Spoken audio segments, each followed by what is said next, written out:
चूड़ी वाली अपने अभ्यास के अनुसार समझती कि यदि बहू जी का अपार प्रणय संपत्ति में से कुछ अंश मैं भी ले लेती हूँ तो हानि क्या।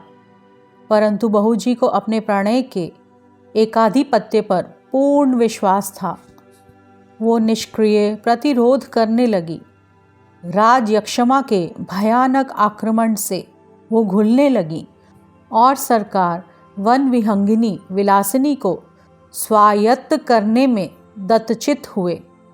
रोगी की शुश्रूषा और सेवा में कोई कमी ना थी, परंतु एक बड़े मुकदमे में सरकार का उधर सर्वस्वांत हुआ। इधर बहूजी चल बसी। चूड़ी वाली ने समझा कि उसकी पूर्ण विजय हुई, पर बात कुछ दूसरी थी। विजय कृष्ण का एक विनोद था। जब सब कुछ चला गया तब विनोद लेकर क्या होगा।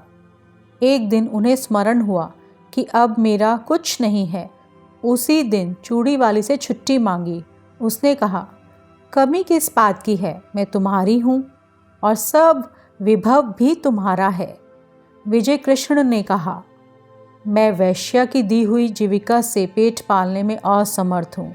चूड़ी वाली बिलखने लगी, विनय की, रोई, गिड़गिड़ाई, पर विजय कृष्ण चले ही गए।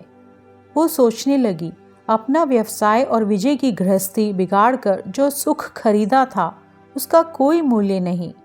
मैं कुल वधू होने के उपयुक्त नहीं। क्या समाज के पास इसका कोई प्रतिकार नहीं।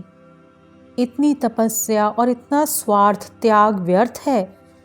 परंतु विलासिनी ये ना जानती थी कि स्त्री और पुरुष संबंधी समस्त अंतिम निर्णय करने में समाज कितना ही उदार क्यों ना हो, दोनों पक्षों को सर्वथा संतुष्ट नहीं कर सकता और ना कर सकने की आशा है। ये रहस्य सृष्टि को उलझा रखने की कुंजी है। विलासिनी ने बहुत सोच समझकर अपनी दिनचर्या बदल डाली। सरकार से मिली हुई जो कुछ संपत्ति थी उसे बेचकर पास ही के एक गांव में खेती करने के लिए भूमि लेकर आदर्श हिंदू गृहस्थ की सी तपस्या करने में अपना बिखरा हुआ मन उसने लगा दिया। उसके कच्चे मकान के पास एक विशाल वट वृक्ष और निर्मल जल का सरोवर था। वहीं बैठकर चूड़ी वाली ने पाथिकों की सेवा करने का संकल्प किया। थोड़े ही दिनों में अच्छी खेती होने लगी और अन्न से उसका पूरा घर भरा रहने लगा। भिखारियों को अन्न देकर उन्हें खिला देने में उसे अकथनीय सुख मिलता। धीरे धीरे दिन ढलने लगा। चूड़ी वाली को सहेली बनाने के लिए यौवन का तीसरा पहर करुणा और शांति को पकड़ लिया। उस पथ से चलने वाले पथिकों को दूर से किसी कला कुशल कंठ की तान सुनाई पड़ती। अब लो न सानी, अब ना न सेहों। वट वृक्ष के नीचे एक अनाथ बालक नन्हू को चना और गुड़ की दुकान चूड़ी वाली ने करा दी है। जिन पथिकों के पास पैसे न होते उनका मूल्य वो स्वयं देकर नन्हू की दुकान में घाटा ना होने देती और पथिक भी विश्राम किए बिना उस तालाब से ना जाता। कुछ ही दिनों में चूड़ी वाली का तालाब विख्यात हो गया। संध्या हो चली थी। पखेरुओं का बसेरे की ओर लौटने का कोलाहल मचा और वट वृक्ष में चहल पहल हो गई। चूड़ी वाली चरनी के पास खड़ी बैलों को देख रही थी। दालान में दीपक जल रहा था। अंधकार उसके घर और मन में बरजौरी घुस रहा था। कोलाहल शून्य जीवन में भी चूड़ी वाली को शांति मिली, ऐसा विश्वास नहीं होता था। पास ही उसकी पिंडलियों से सिर रगड़ता हुआ कलुआ दुम हिला रहा था। सुखिया उसके लिए घर में से कुछ खाने को ले आई थी, पर कलुआ उधर ना देखकर अपनी स्वामिनी से स्नेह जता रहा था। चूड़ी वाली ने हंसते हुए कहा, चल तेरा दुलार हो चुका, जा खा ले। चूड़ी वाली ने मन में सोचा, कंगाल मनुष्य स्नेह के लिए क्यों भीख मांगता है। वो स्वयं नहीं करता, नहीं तो तृण विरुद्ध तथा पशु पक्षी भी तो स्नेह करने के लिए प्रस्तुत हैं। इतने में नन्हू ने आकर कहा, माँ, एक बटोही बहुत थका हुआ अभी आया है। भूख के मारे वो जैसे शिथिल हो गया है। तूने क्यों नहीं दिया? लेता भी नहीं, कहता है तू बड़ा गरीब लड़का है, तुझसे ना लूँगा। चूड़ी वाली वट वृक्ष की ओर चल पड़ी। अंधेरा हो गया था। पथिक जड़ का सहारा लेकर लेटा था। चूड़ी वाली ने हाथ जोड़कर कहा, महाराज आप कुछ भोजन कीजिए। तुम कौन हो? पहले की एक वेश्या।